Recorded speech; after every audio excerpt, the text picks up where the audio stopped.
Nada más vamos a quedó pendiente un, ¿sí está? De una vez, es un compañero, para quedar ya. Y luego abrimos la compañera, sobre el tema, así, la compañera y el compañero. A ver si si llegamos hasta allá.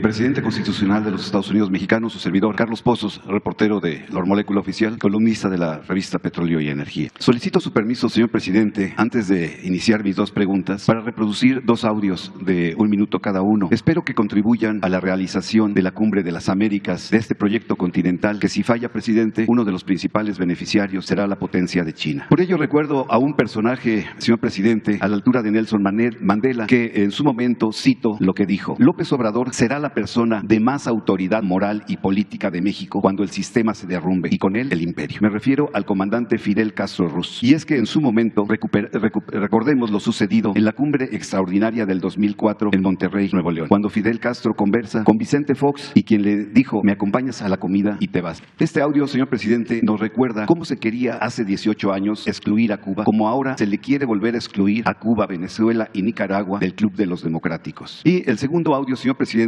dejó usted una tarea de buscar el audio de Ciro Gómez y Genaro García Luna. Si me permite, es una pequeña, 1 minuto le digo, de la entrevista en donde 2 ocasiones Ciro admite sus visitas al C5 para ver documentos y tomar café. Y también se observa el buen trato dado durante toda la entrevista de 25 minutos por Ciro y su equipo de trabajo. Si me permite reproducir los audios.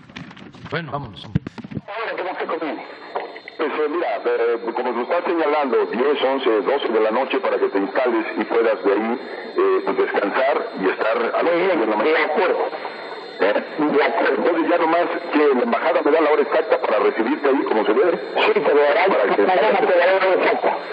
Con la embajada hablamos, ¿verdad? Sí, consulta para ver cómo que está de estar en sesión, no recibe. Así que no te daría mucho. Me acompañas a la comida y de ahí te regresas. Y de ahí cumplo sus órdenes. Me regresas. Presidente, te agradezco muchísimo. Muy bien, presidente. Nos van a salir bien las cosas así. Yo pienso que sí. Bueno, y le doy las gracias. Igualmente, pero buscar una fórmula que sea honorable. Yo estuve cuando menos un par de veces contigo en la AFI y un par de veces en Seguridad Pública. Me invitaste a platicar, una vez hacíamos los documentos, a tomar café. ¿Me grababas? Nunca tuvo contacto con ningún miembro de la delincuencia organizada, Nunca. Ni una reunión en privada, ni una llamada telefónica, ninguna comunicación. Nunca. ¿Y como director de la AFI? Como parte de estrategia de contacto, nunca. Y además, yo hay que pensarlo más. ¿No tenías un equipo que buscaba algún acercamiento para obtener información? Nunca. A ver, ¿qué es antecedente para que... Nunca, así de claro, nunca. Pues esos serían los dos audios, señor presidente. Presidente de todos los mexicanos, el lunes salió a medios el líder de la central de la FEDSE, Joel Ayala Almeida, y dijo que la Federación de Sindicatos de Trabajadores al Servicio del Estado, que suman 82 sindicatos, exigen respeto a la autonomía sindical en los procesos de revocación de dirigencias como usted lo ordenó. Y el mismo Joel Ayala le pide se sancione a las autoridades y funcionarios que intenten tener injerencia en los procesos de la realización de la renovación de nuevas dirigencias de sindicatos, como es el del sindicato del ISSSTE. La pregunta es, señor presidente, ¿qué le responde usted a estas exigencias y si dará usted alguna indicación a la Secretaría del Trabajo? Y en ese mismo sentido, presidente, preguntarle si existe económica y financieramente la probabilidad de un incremento salarial a los trabajadores al servicio del Estado. Esa sería mi primera pregunta. Bueno, los procesos para elegir a los dirigentes de los trabajadores tienen que ser democráticos. Voto libre, directo, secreto, y no debe de intervenir más que el trabajador. Ellos son los que van a decidir, ni líderes ni autoridades. Y hasta ahora, a pesar de la complejidad y de la mala costumbre, así se han venido renovando las dirigencias sindicales. Y yo espero que continúe de esa forma. Depende mucho de los trabajadores, porque ya no hay la excusa de que desde el gobierno prefieren a fulano, a merengano, a perengano, fulano, mengano y perengano. Ya aquí no hay preferencia, como era antes, que el líder sindical lo nombraban desde el gobierno. Esto lo digo por los jóvenes, a lo mejor los jóvenes no tienen esta información. Y lo otro es que también los líderes eran los que decidían, los llamados líderes charros. Eso cuando había reelección y tenían que formalmente que poner a alguien como pantalla, como palero, y ellos seguir dominando. Eso ya no, pero depende del trabajador. Tiene la gente que asumirse como buenos ciudadanos, pegarse una sacudida y decir, ya no quiero ser manipulado. ¿A dónde te llevan? Ya no. Cada ciudadano, cada persona, libre, voto libre, secreto, lo que diga la conciencia. Y en el caso de los aspirantes, pues que ofrezcan y cumplan ayudar a los trabajadores, porque en la mayoría de los casos los trabajadores ni siquiera conocen a los dirigentes, no saben quiénes son sus dirigentes. Ahora en la reforma laboral se logró también, y es algo importante, que antes de que firmen un contrato colectivo, los dirigentes, ese contrato colectivo se pone a consideración de los trabajadores, para que no firmen a espaldas de los trabajadores algo que les perjudique. Son de los avances que se han registrado. Entonces coincido con el dirigente Joel Ayala de que en libertad y que ningún funcionario participe. Y la posibilidad de un incremento a los trabajadores del servicio del Estado. Ya empezamos con los maestros. Vamos a continuar con los soldados, marinos, policías.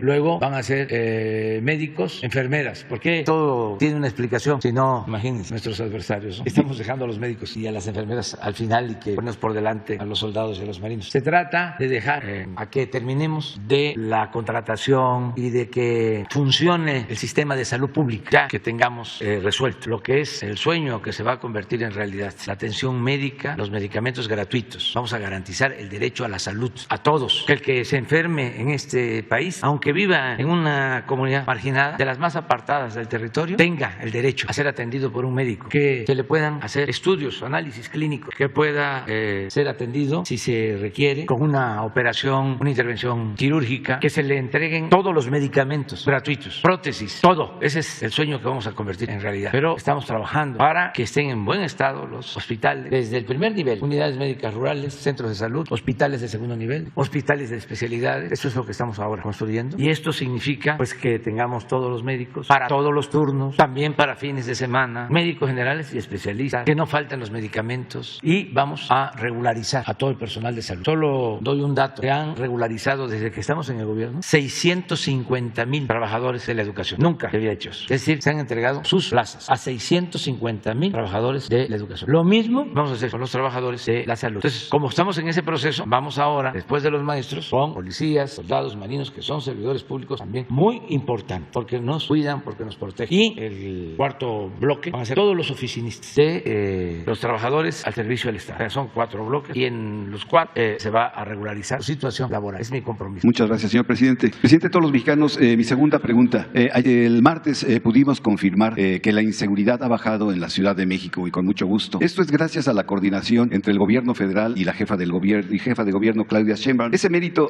también sería un logro, creo yo, de la titular de Seguridad, Rosa Isela Rodríguez, y del secretario de Seguridad capitalina, Omar García Harfuch. La pregunta es, señor presidente, ¿cuál es su opinión al respecto del trabajo que ha hecho el titular de la Secretaría de Seguridad capitalina, Omar García Harfuch, así como de Rosa Isela, y qué calificación le da a estos dos funcionarios, y también qué calificación le daría al actuar, al desarrollo en estos 3 años, 5 meses a su gabinete legal y ampliado? Bueno, en materia de seguridad es notorio el avance en la Ciudad de México. Es de las ciudades más seguras. Se dijo y se puede probar que es más segura que varias ciudades de Estados Unidos. La Ciudad de México es más segura que Nueva York. Yo sé que esto no les va a gustar a nuestros adversarios, pero como ya no se enojan tanto, antes se ponían coléricos, ahora ya no tanto. Ya no hay que enojarse para nada.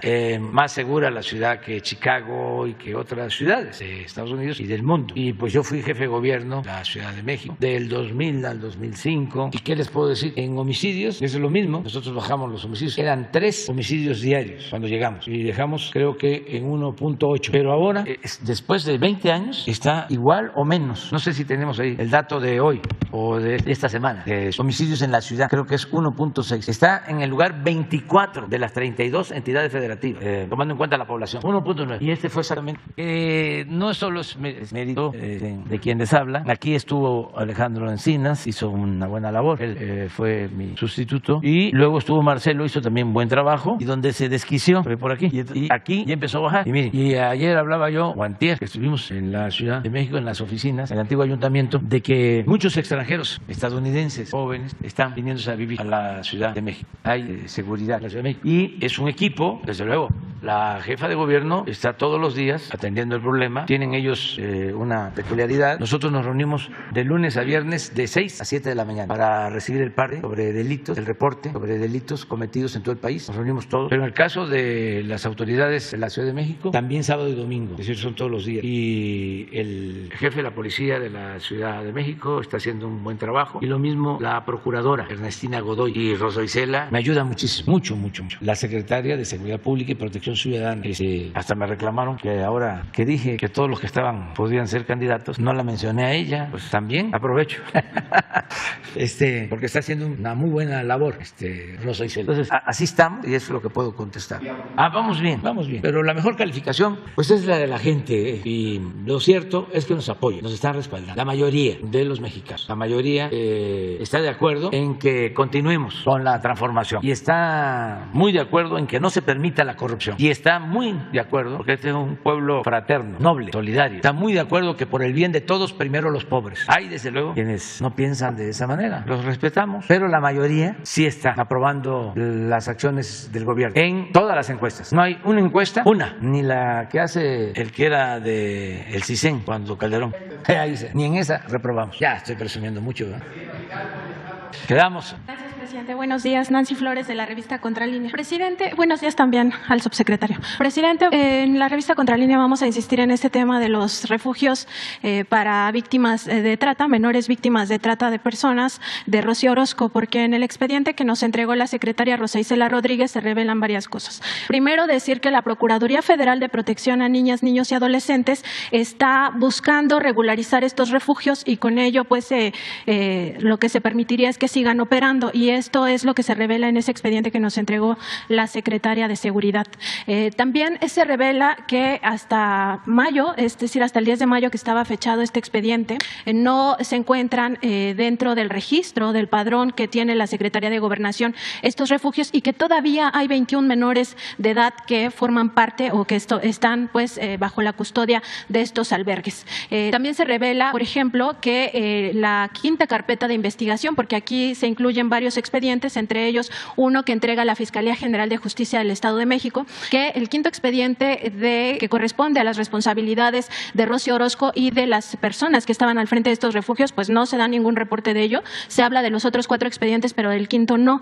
Y se revela también que la Secretaría de Gobernación no ha entregado información de estos refugios a la Procuraduría Federal de Protección a Menores. Entonces, preguntarle, porque aquí lo que se nos dijo, tanto la Secretaria de Seguridad como el secretario de Gobernación, es que todavía no estaba decidido qué iba a pasar con estos refugios, porque eso todavía se estaba discutiendo en la mesa interinstitucional, y pues lo que estamos viendo en los hechos es que la Procuraduría Federal de Protección a Menores pues ya está tratando de legalizar estos refugios y con ello seguir permitiendo que operen en el país. También lo otro que queríamos preguntarle es si la Secretaría de Salud y el DIF nacional, porque la Procuraduría de Protección a Menores depende del DIF nacional, que a su vez depende de la Secretaría de Salud, pueden hacer una evaluación de si realmente ese es el camino conducente para ya mejorar la situación. Se revela en este expediente que fue hasta marzo de 2022 cuando se certificó al personal de estos refugios, es decir, se sigue comprobando lo que ya había dicho en su momento la Comisión Nacional de los Derechos Humanos en esta recomendación 72/2022,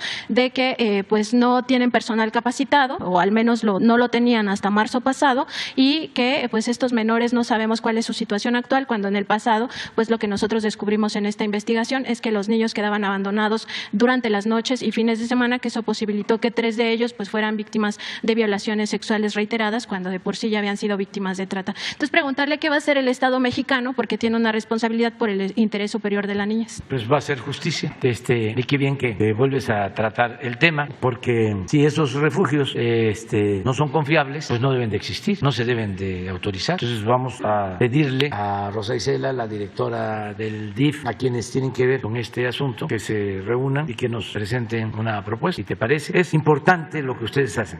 Ayer una compañera habló de una mujer migrante detenida desde hace 12, 14 años, no sé si está aquí la compañera, en Tamaulipas, sí. Pues ya tengo la respuesta y tiene razón la compañera, y hay todas las pruebas de que fue torturada y que lleva 12, 14 años presa en Tamaulipas. Incluso ya las autoridades de Tamaulipas ya aceptaron liberarla, pero ojalá y lo hagan hoy, porque aceptaron de que era una injusticia. O sea, no es solo la recomendación de derechos humanos o de una autoridad federal, la misma Fiscalía Estatal de Tamaulipas lo reconoce. Entonces le pido al gobernador de manera respetuosa, ojalá y nos ayude y que se libere a esta migrante. Cuando la detuvieron no hablaba bien el castellano. Entonces aquí se ven muchas cosas y por eso está bien que sigas planteando lo mismo hasta que lleguemos a resolverlo. Lo mismo aprovecho para decir, y salió de un compañero, yo no sabía, y vaya que estoy pendiente, pero no sabía sabía que habían tomado ya un acuerdo de hacer una especie de verificación a los vehículos y cobrar. Bueno, no tenía ni siquiera la información la secretaria de Economía, Tatiana Cloutier, que es de primera, íntegra, honesta y además con sentido común, que es el más común o debería ser el más común de los sentidos. Y ya eso se hace a un lado, no entra en vigor, pero surgió aquí. Entonces vamos a revisar lo que está planteando. Y también si en esta mesa interinstitucional se puede pedir a la Fiscalía General de Justicia del Estado de México específicamente información sobre esa quinta carpeta, porque en lo que se nos entregó pues es de la única que se omitió información y es la de las responsabilidades tanto de Rocío Orozco como de su personal en estos albergues. Sí, porque no debe de haber impunidad para nadie. Entonces vamos a seguir. También seguimos investigando esta crisis que existe en el Tribunal Federal de Justicia Administrativa. Tenemos información de que el miércoles pasado se reunieron los 11 magistrados de la Sala Superior. 10 de ellos convocaron al magistrado presidente Arturo Ansúrez para pues preguntarle todo esto que está pasando con estas carpetas de investigación, más allá del proceso electoral que sí va a suceder en enero próximo, ¿no? Más allá de eso, tienen información los 10 magistrados de que fueron presentadas denuncias ante la Procuraduría Fiscal y que ahí se abrieron 11 carpetas de investigación hacia los magistrados de esta Sala Superior. Entonces, bueno, la discusión se fue muy ríspida. Tenemos información de que se le encaró al magistrado presidente en esta reunión, se le dijo que él había sido promotor de estas carpetas de investigación, de las cuales 4 ya se convirtieron en querellas ante la Fiscalía Anticorrupción, y bueno, él en algún momento de esta discusión se compromete con ellos a solicitar una reunión con el secretario de Gobernación para que les reciba a todos los magistrados de la Sala Superior y se conozca la versión de todos, y también les dijo ahí, y esto es de manera textual, que él ya estaba viendo con la Fiscalía Anticorrupción que se cerraran esas 4 querellas. Aquí la pregunta, presidente, es si esto no sería tráfico de influencias y abuso de poder por parte del magistrado presidente Arturo Ansúrez, de comprobarse que sí está gestionando que se cierren estas 4 querellas que ya existen en esta Fiscalía Anticorrupción, porque finalmente él es titular de un tribunal y este tribunal pues tiene ciertas atribuciones que ya lo veíamos la vez pasada, es donde, por ejemplo, los grandes contribuyentes se quejan de que el SAT les está cobrando o de que no les está devolviendo la cantidad que ellos quisieran de impuestos. Sí, ya lo está viendo el secretario de Gobernación y lo va a seguir viendo, Adán Augusto López Hernández. Ya me informó, y aquí también se dio a conocer, ¿no?, de las denuncias que se han presentado. No concuerda porque tú estás sosteniendo que son más las denuncias. De todas maneras se va a revisar y él va a seguir atendiendo este asunto, y aquí vamos a informar sobre lo que está sucediendo en el Tribunal Administrativo. Hay elecciones, tú mismo lo estás. En enero del año que entra. Eso, y ya empezó la temporada. Entonces, por eso también se dan estas cosas, ¿no? No quiere decir que no puedan haber presuntos delitos, actos indebidos, incluso corrupción, pero se precipita todo por el calor, pero no que estamos ahora. No, y ahí también por los intereses, ¿no? Porque finalmente son las grandes corporaciones. Sí. Es que todos esos tribunales, no quiero generalizar, hay jueces, hay magistrados, hay ministros muy honestos, rectos. Ayer, por ejemplo, hizo unas declaraciones, una propuesta muy avanzada para enfrentar el feminicidio, el presidente de la Suprema Corte de Justicia, Arturo Saldívar. Yo apoyo esa propuesta para que en los estados las mujeres agredidas puedan acudir también a instancias federales y tengan abogados que les ayuden, porque muchas veces hay gente humilde que no tiene para pagar abogados privados. Entonces ayer habló él de ese tema y hay gente en el Poder Judicial recta, íntegra, no todo está podrido. Entonces tenemos que ir limpiando, seguir limpiando, porque sí estaba muy avanzada la gangrena de la corrupción. Poco a poco se ha ido avanzando y vamos a seguir, ¿no?, pendientes. ¿Y el secretario de Gobernación podría reunirse con todos los magistrados de la Sala Superior para conocer toda la versión completa? Sí. Como amable, ¿cómo se le llaman los abogados? Componedor, amable componedor. No oficioso, sino el facilitador, conciliador. Eso podría ser. Y presidente, en un último tema, en la revista Contralínea publicamos ya varios reportajes acerca de cómo gasta la Universidad Nacional Autónoma de México el presupuesto. Un expediente de auditoría interna revela que hubo una defraudación importante por varios millones de pesos que cometió una empresa estadounidense de nombre Arrayet Corporation. Esta empresa supuestamente le vendió un equipo de avanzada a uno de los institutos especializados de la UNAM, y esta compra se pretendió hacer con dinero del CONACYT, además del dinero propio de la universidad. Universidad Nacional Autónoma de México. El problema fue que la UNAM pagó por adelantado las 2 veces que contrató y el tema ya está en tribunales de Estados Unidos debatiéndose porque nunca recibió el equipo, ni la primera vez y la segunda tampoco, pero además resalta que cuando le devuelven ya el dinero, los vuelve a contratar y le vuelve a pagar de forma inmediata y a la fecha no ha recibido ese equipo que además, pues como es tecnología de punta, pues va haciéndose obsoleto. Entonces, bueno, preguntarle, presidente, porque aquí hubo recursos federales que son los recursos del CONACYT y también recursos de la propia universidad que son recursos públicos, es decir, del pueblo mexicano, preguntarle cómo se puede hacer sin violentar la autonomía, porque eso es lo que siempre alega la UNAM, sin violentar la autonomía, pero que ya rindan cuentas sobre todas estas compras que se hacen de forma irregular, a veces con dinero del propio CONACYT, a veces con recursos propios, pero que al final son recursos públicos y que se transparenten también estas investigaciones, porque todas estas auditorías están censuradas prácticamente y si no te las filtra alguien de adentro, pues no puedes saber lo que dice ahí y que es un manejo irregular y las personas que asignaron esos contratos siguen en esos mismos puestos asignando otros con las mismas características. Bueno, lo tiene que ver la UNAM, hay que respetar la autonomía de las universidades públicas, en este caso la UNAM, y yo creo que ayuda la denuncia sin que haya injerencia del gobierno.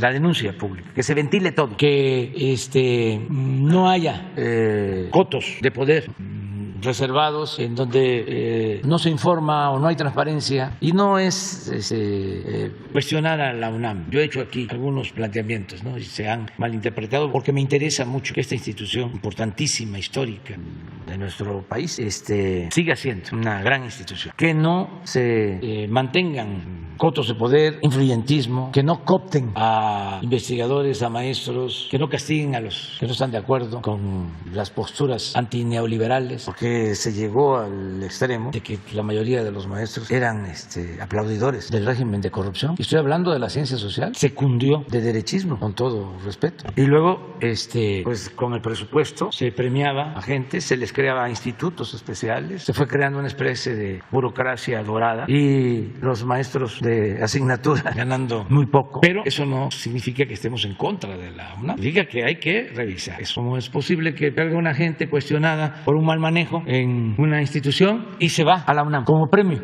Entonces, o esto que estás planteando, la posibilidad de corrupción, o el tardar tanto tiempo sin clases presenciales, ofrezco disculpa, pero no nos importa la educación, que es fundamental. Entonces, esas cosas, y ayuda mucho la transparencia y no enojarnos. Yo no me enojo cuando me cuestionan, no mucho, no, poquito. Pero no enojarnos, vamos a buscar una sociedad mejor y ayuda mucho, mucho, mucho, mucho el que no se oculten las cosas, el que haya transparencia. Esa es una regla de oro de la democracia. Aquí tratamos, si se acuerdan, de un fraude en Pemex, no sé si ustedes lo trataron, de esta empresa famosa, Vitol. Y se les hizo fácil porque se arreglaron en Estados Unidos, pagaron en Estados Unidos o llegaron a un acuerdo en Estados Unidos y luego vinieron con nosotros a decirnos vamos a reparar el daño, les vamos a pagar el daño. Sí, lo aceptamos, pero ¿quiénes fueron? Los que extorsionaron, los que recibieron los moches. No es que no podemos decirlo. Ah, pues entonces no. Y les tengo una buena noticia, ya dieron los nombres. Todavía hasta ayer me enteré, ni podría decirles porque no, nada más vi, ya dieron los nombres. Uno estuvo activo hasta el 19, eran del área internacional de Pemex. Sí, entonces ya se va a proceder y aprovecho para agradecer a los de Vitol porque tomaron esa decisión. Parece ser que es una empresa importante en el sector petrolero y que además pues tienen una actitud ética. Al final de cuentas eso fue lo que prevaleció. Creo que son de Holanda o en distribución. ¿Qué hacen? Compran, venden. Sí. Entonces ya después, pero falta la reparación del daño, sí. Por eso me dio mucho gusto, porque no sé exactamente. No, ya les informamos un día de esto. Muy bien. ¿Quién sigue?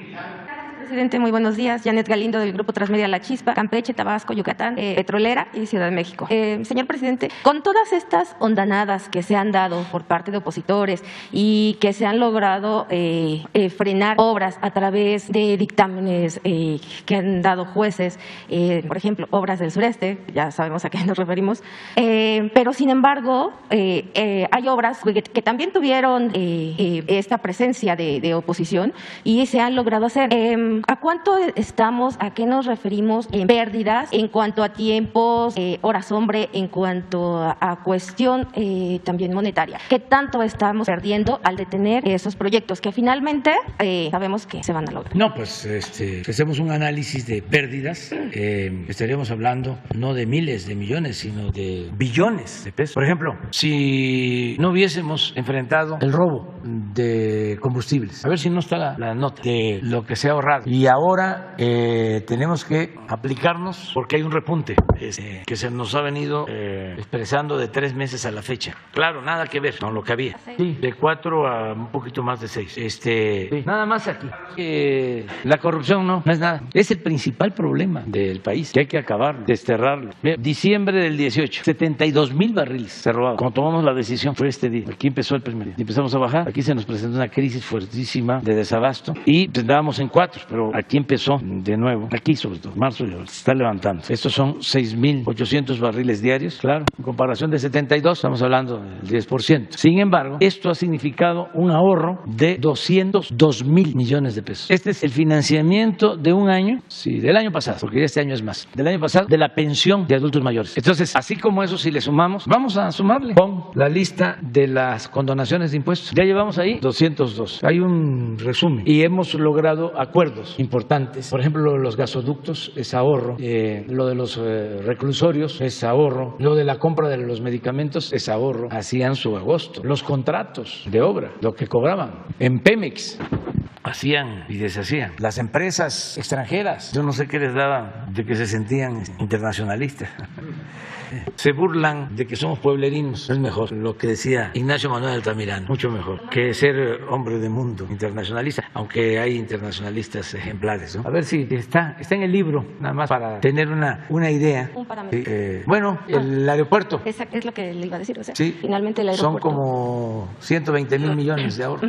Que hay que sumarle aquí. Independientemente de ese ahorro, digo, finalmente todo lo que tuvo que enfrentar ante los opositores y esta obra culminó, sí. Digo, ya está trabajando. En cuanto a las pérdidas de horas hombre, digo, también afectan todos esos frenos que quieren poner para esas obras. Sí, imagínense, si se para el Tren Maya, son 100,000 empleos.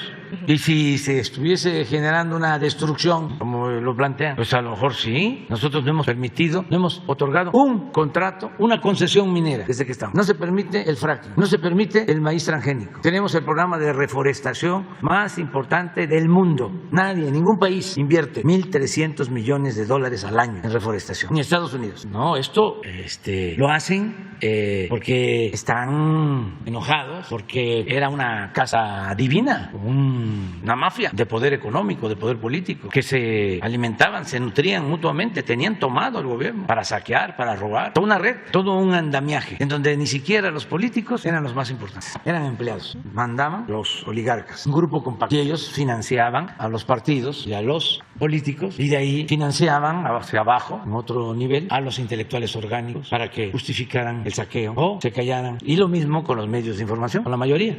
En todo hay excepciones honrosas, no se puede generalizar, pero el sistema era eso. Y quieren verlo así con toda la claridad, sobre todo para los jóvenes. Revisen las reformas constitucionales que se hicieron en el periodo neoliberal, de cómo entregaron los bancos y hicieron los cambios legales, de cómo entregaron las empresas, hicieron los cambios legales, de cómo privatizaron las pensiones de los trabajadores, hicieron los cambios legales, de cómo aumentaban los impuestos para el pueblo, hicieron reformas legales. Es más, pactaban las últimas reformas energéticas, entregar el patrimonio de los mexicanos, el petróleo, la industria eléctrica, bueno, las minas, las telecomunicaciones, los aeropuertos, los puertos, todo. Eso es lo que quieren que regrese, eso es lo que añoran, pero el pueblo de México es mucha pieza y la gente está muy consciente de que eso no. Ahí estaba yo viendo de cómo no dejan de actuar en la política ciertos potentados que fueron beneficiados con el modelo neoliberal o neoporfirista, que recibían créditos de la banca de desarrollo.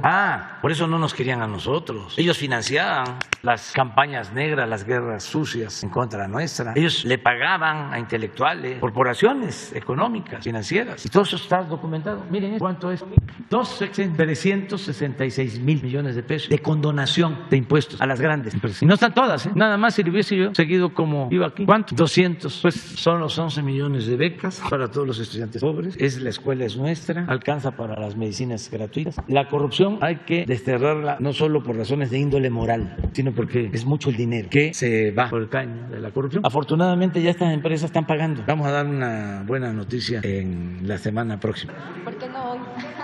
Ya va a dar una muy buena noticia, muy buena noticia. Hoy, presidente. No, eso va muy bien, eso va muy bien. Pero vamos a administrarnos porque si no, ¿qué voy a decir después? Señor presidente, y en otro tema, con respecto al compromiso sobre el apoyo, el seguir manteniendo apoyo, en el tema del gas bienestar, ya está dentro del gas, ya está distribuyéndose dentro de la Ciudad de México, todavía faltan algunas alcaldías, pero en toda la demás república, ¿cuándo calcula o cuándo cree que ya el gas se introduzca en todos los demás estados? ¿Y cuáles serían los siguientes estados? Si tiene algún... Sí, es que estamos consolidando el sistema y además se nos presentó una situación de emergencia, que es lo de la inflación. Entonces estamos atendiendo lo de el aumento de precios y lo mejor es incrementar la producción. Entonces Pemex va a invertir más en la reparación de las plantas de fertilizantes. Necesitamos fertilizantes. Vamos a producir 2-3 veces más fertilizantes en poco tiempo porque requerimos alimentos. Entonces eso nos ha aguantado un poco, pero sí va a seguir y ya logramos con Gas Bienestar ayudar a la gente, pero también ayudamos a que se controlaran los precios, porque había un descontrol, ¿se acuerdan ustedes? Y se tomaron dos decisiones. Una, el definir precios máximos, y la otra decisión fue lo de Gas Bienestar, y esto ayudó a mantener los precios del gas. De todas formas, vamos a continuar avanzando. Y hay una inquietud por parte de la población aquí en la ciudad con respecto a cómo se va a manejar, cómo se va a realizar el proceso de chatarrización de los tanques, sobre todo los tanques que se encuentran, los que se han conglomerado allí en la refinería 18 de marzo, allí en Azcapotzalco. La gente está inquieta porque dicen que también es un foco de contaminación o si en algún momento dado puede llegarse a dar una explosión. ¿Y qué es lo que va a pasar ahí? ¿Usted sabe algo al respecto? Es un proceso de reciclaje que se lleva a cabo. Eso nos lo podrían explicar en Pemex. Y sí ayuda lo de Gas Bienestar. No solo es el precio, sino que van yendo los cilindros. A mí me gustaría que la gente que nos esté escuchando de la Ciudad de México, de Iztapalapa, de Azcapotzalco, donde hay Gas Bienestar, las señoras que nos digan si les dura más ahora el cilindro que antes. Que me manden a decir. Sí, porque antes, cuando empezó, me mandaban a decir eso, que no solo el precio, sino que les duraba más. Entonces, a ver que me manden a decir ahora. No vaya a ser que se haya regresado a lo de antes. Muy bien. ¿Quién sigue?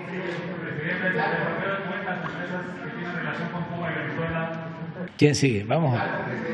Buenos días, presidente. Ramón Flores, subsecretario. Buenos días. Ramón Flores, del Centinela Informa de Humanoid de Inglaterra. Regresando al tema de lo que comentó la compañera Nancy Flores de Contralínea, hace unos días se le informó en el reclusorio femenil al ministro presidente de la Suprema Corte de Justicia sobre las acciones para generar delincuentes con pruebas falsas para cobrar vía las víctimas 4 millones de pesos por parte de Teresa Ulloa y Rosy Orozco. Se le otorgaron recursos federales e inmuebles que se desconoce su destino y usufructo. También hay más niños y niñas en el desamparo en estos refugios y se informó que los empleados de estos están amenazados de no denunciar lo que sucede en estos refugios. La pregunta, presidente, es: ¿la Fiscalía General de la República procederá penalmente contra Rosy Orozco para recuperar todos los inmuebles que le dio el gobierno de Felipe Calderón? Y hay empresas con operaciones irregulares de sus familiares, pero sobre todo, ¿quién revisará estos refugios y rescatará a todos los menores? ¿Podrá ser Alejandro Encinas o también aquí con el expediente que le voy a entregar, se les puede entregar al instituto para devolverle al pueblo lo robado? Y si la Fiscalía General de la República va a checar esto por corrupción y trata de menores. Nos dejas el informe, es lo mismo. Se va a integrar. Son propiedades de Rosy Orozco. Sí, lo vemos. Okay.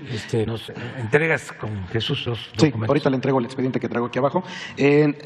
Presidente, en el segundo posicionamiento es: cada día desaparecen 15 menores y como ejemplo continúa sin aparecer Amalia Denise Silva Santoyo, de 3 años, y en su caso ya se tipificó como desaparición forzada en Morelos. No se legisla contra la violencia vicaria y las autoridades simplemente mandan a las madres a que se distraigan en trámites administrativos por incapacidad técnica y de personal. No se tiene un protocolo de búsqueda. El Poder Judicial o las fiscalías no quieren atender este problema de fondo. Peor aún, en el Congreso de Morelos o el Tribunal Superior del Estado de México ya hay 100,000 personas desaparecidas, presidente. Le pregunto, ¿cómo y quién atenderá este problema que daña a miles de familias en México? Por lo tanto, ¿está usted dispuesto a que su consejera jurídica genere una iniciativa para atender esto a nivel nacional, o que Alejandro Encinas y la secretaria Rosa Isela reciban a la mamá de la menor personalmente para que la localicen y que se difunda la alerta Amber de la niña, que además es autista? Y aquí también le entrego la documentación. Sí, va a estar Alejandro Encinas la semana próxima aquí con el tema de de desaparecidos. Él va a explicar. Va a ser la semana próxima, es que anda en una misión y no está aquí en la Ciudad de México. Pero él va a informar. No sé si tengas tú algo que plantear sobre esto.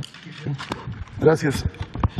Como ustedes lo han visto en otros informes de cero impunidad, sobre todo en el caso de la Fiscalía de Oaxaca, hoy dimos cuenta de Zacatecas, sin hacer menos el tema sobre todo de menores de edad, también hemos detectado casos de abandono voluntario por problemas de carácter familiar o personal. Entonces, por eso hemos estado con algunas fiscalías requiriendo que, además de la alerta AMBER y la boleta de búsqueda, también se reporte la localización para también, sin minimizar el tema, tratar de atemperar y poder también comentar eso. También lo hemos comentado en el caso de algunos videojuegos como Free Fire también, que se contactan, salen de sus lugares y afortunadamente en estos casos han regresado con bien o han sido localizados de manera oportuna. Entonces nosotros estamos también muy en coordinación con el subsecretario Alejandro Encinas y con la comisionada de búsqueda Carla Quintana, precisamente para estos casos. Pero hoy, por ejemplo, se dio cuenta de Zacatecas, otra vez lo hemos hecho de Oaxaca y de otros lugares, pero en la esfera que nos corresponde tomamos nota para ayudar con las otras instancias. Gracias. Y por último, presidente, un tema parecido al de la migrante que estaba detenida, que esperemos que ya la liberen allá en Tamaulipas.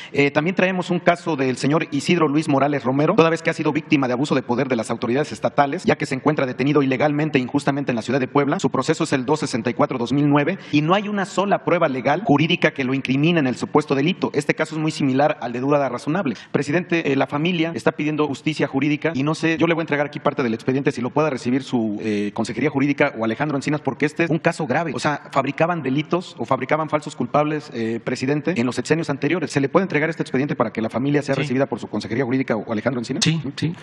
Pues puede ser la consejera jurídica. Ok, muchas gracias, presidente. Muy bien. ¿A quién le corresponde? ¿A quién le corresponde?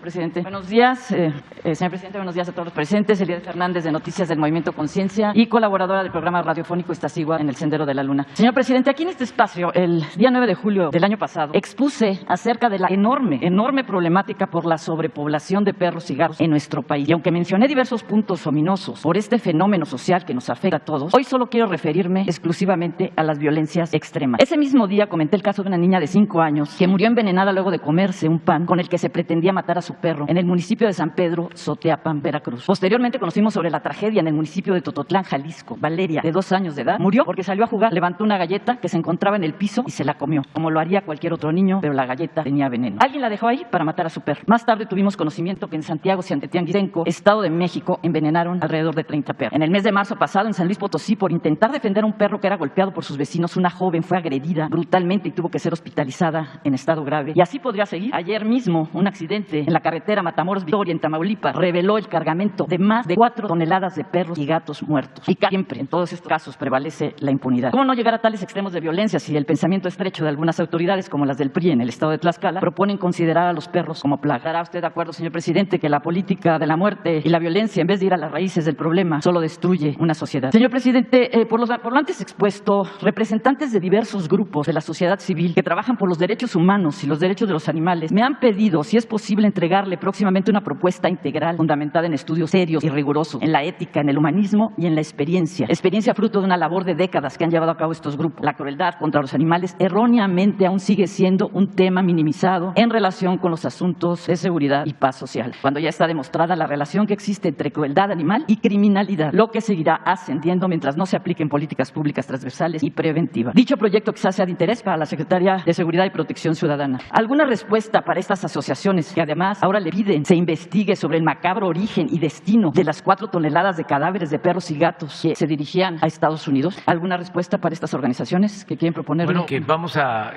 hacer la investigación de lo que estás denunciando y que recibimos la propuesta, el proyecto para iniciativa de ley, que es lo que ustedes están planteando, que nos permitan revisarlo y que tengamos comunicación para ver si el Ejecutivo puede enviar como iniciativa de ley ese proyecto. Bien, presidente, gracias. Por otro lado, quiero aprovechar para hacerle una invitación desde luego a todos los presentes y a quienes nos escuchan. Según el libro Los brujos del poder, del reportero José Gil Olmos, durante el gobierno de Vicente Fox se practicaba la brujería en la residencia oficial de Los Pinos por parte de la familia presidencial y sus amigos. humanos. La santería y la brujería han estado relacionadas con los sacrificios cruentos, incluso sanguinarios, desde tiempos inmemoriales. Años después, este mismo lugar, hoy complejo cultural Los Pinos, espacio del pueblo, contrapuesto a esa época de esoterismo, frivolidad y poder, ha abierto sus puertas a la recreación, a la cultura y a las artes, en sus distintas disciplinas, a distintos pensamientos, a motivos de reflexión e interpretación, donde se pretende desplegar un diálogo constante con la comunidad. Señor presidente, usted que conoce el país en toda su extensión, ¿ha oído sobre las despescuezadas en Veracruz, descabezadas en Puebla o las mojigangas en Tomatal, Guerrero? ¿Ha entrado a rastros donde las más de las veces se viola la ley? ¿Se ha detenido en la mirada de los animales de las rejas o encerrados en una vitrina, en un hábitat que no corresponde a su naturaleza? ¿Ha presenciado el final de una faena taurina a escasos centímetros cuando la estocada no mata rápido? A principios del mes de junio se llevará a cabo la muestra fotográfica Revocar el silencio, la violencia, cualquiera que sea la víctima, es violencia, en el complejo cultural Los Pinos. ¿Aceptaría usted la invitación a esta exposición, señor presidente? Otra realidad de nuestro país que hay que conocer.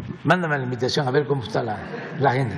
Pero sí celebro que se lleve a cabo la exposición y que sean Los Pinos. Nos va a acompañar seguramente se está dispuesta a la inauguración la escritora Elena Poniatowska, el poeta Homero Arizgis y el músico Horacio Franco. Están todos invitados a ver esta otra realidad oculta. Sí, si no puedo ir yo, va en representación de nuestro gobierno un secretario o una secretaria. Muchas gracias. Y voy a procurar que sean los más sensibles y afines a la defensa de los animales. La secretaria de Educación, por ejemplo, es muy sensible. La secretaria de Educación es muy sensible al tema. Está muy abierta. Ya está, ella va. Okay. La maestra define. Bueno, vamos a dejar Hidalgo para el lunes. Ya es la hora del desayuno. No nos vamos a traspasar. Miren, Elenita, un abrazo cariñoso, la queremos mucho, es un ángel, es una gran escritora de primer orden, una extraordinaria escritora, pero además con dimensión social, desde años, desde el 68. Miren, no voy a poder asistir a su homenaje, pero es sin duda la mejor escritora de México. Y ofrezco disculpas para que no hayan celos y sentimientos, pero se conjugan dos elementos, ¿no? El trabajo intelectual y el amor a la gente, el amor a los demás. Y eso es muy difícil, porque hay grandes escritores, mujeres y hombres, pero no le tienen mucho amor al pueblo. Y hay quienes también le tienen mucho amor al pueblo, pero no escriben bien. Digo, y aquí son las dos cosas. De las que estamos muy contentos de que Elenita sea homenajeada. La queremos mucho, mucho, mucho. Sí, es que vamos a Sonora. Vamos a estar en Sonora. Pero sí me va a representar. Genaro Villamil me va a representar. Bueno, y terminamos. Está aquí con nosotros Cristian Rodríguez, que es colaborador de mi amigo Melechón, que lo invitamos para estar aquí. Un abrazo para nuestro amigo, que lo queremos mucho por todo su trabajo en la Asamblea Nacional Francesa. Muy bien, nos vemos entonces mañana.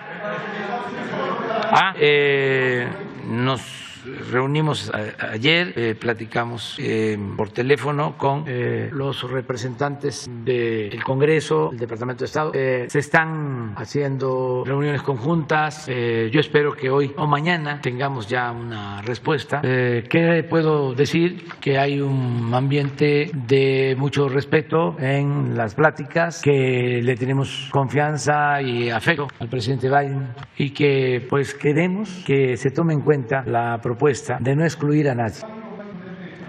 Vamos a esperarnos.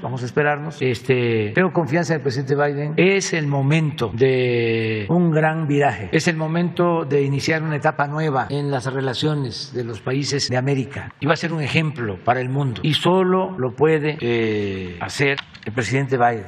Y por eso no descarto la posibilidad de que se logre este acuerdo. Desde luego, ustedes saben, no es nada fácil. Son cuestiones muy complejas, porque son cambios de políticas viejas que datan de más de 2 siglos y que se alentaron con la Guerra Fría. Pero tenemos que relacionarnos de manera distinta en América, en el mundo, y hacer a un lado la confrontación, y hacer a un lado la guerra, y buscar la relación de amistad entre los pueblos, y evitar que por las malas decisiones de los políticos sufran nuestros pueblos. Estamos obligados a actuar con responsabilidad. Y hay veces que asuntos verdaderamente intrascendentes los sitúan los políticos o los grupos de intereses creados por encima de todo. Los elevan a rango supremo. Y por lo general tiene que ver con lo ideológico, con lo dogmático, con el fanatismo. Creo que ayer lo dije y por eso lo voy a repetir. Ni modo que Cuba esté pensando en invadir a Estados Unidos, o que Estados Unidos esté pensando en invadir a México, o a Cuba, o a Guatemala, o que Chile le declare la guerra a Bolivia por diferencias de límites. Pues no, y no cometer más errores